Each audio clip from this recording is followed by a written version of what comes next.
Halimbawa, meron akong isang buong manok at gusto ko ng tinola. So, pag binigay ko to kay Brother Lito, yung isang buong manok, sasabihin ko sa kanya, lutuin mo to, magtinola ka.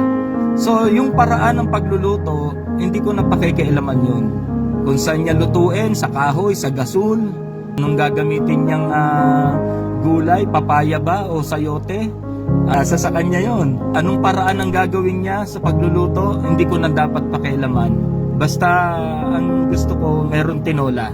Pag ganun din tayo sa Panginoon, mga kapatid, pag ipinagkatiwala natin sa Diyos ang lahat, ang Diyos nang bahala doon.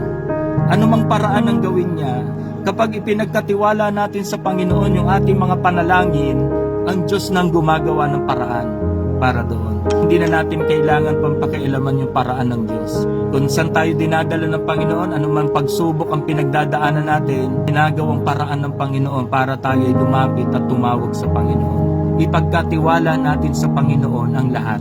Siya na pong bahala.